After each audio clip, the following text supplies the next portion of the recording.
իմ կողմից արդեն իշը հանձնարարականներ են տրվել անձնակազմի, արկազգային ժողովի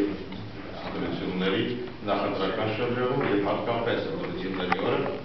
հետևողական լինել ցանկացած իրավախախտումների հանդեպ և օրենքով վերապահված լիազորությունների շրջանակներում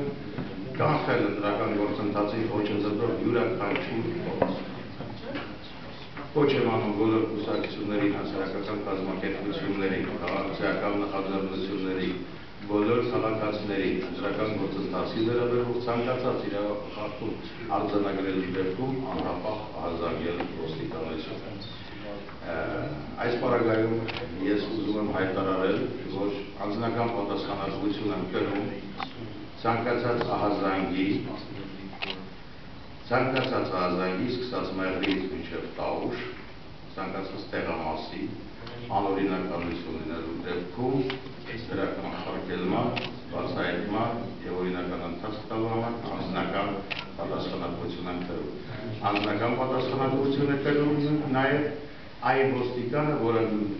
մեղրից սկսած մինչև տավուշ ծառայություն է կատարում այս կամ այն տեղամասում։ Այսինքն, ուզում եմ ասել, որ ոստիկանության աշխատակիցները կրում են անձնական պատասխանատվություն ցանկացած երևույթի համար։ Մեր խնդիրն օրենքի առջև բոլորի հավասարության սկզբունքին իրականացումն է, իսկ ընտրությունների ժամանակ պետք է ընդգծվի ոստիկանության վեր քաղաքական և վեր կուսակցական բնույթն ու գործունեությունը։ Այս սկզբունքով է բացառապես առաջնորդվել ոստիկանությունը։ Հայաստանի Հանրապետության ոստիկանության այն մարմինն է, որի օժանդակությունն անհրաժեշտ է ընտրական հանձնաժողովների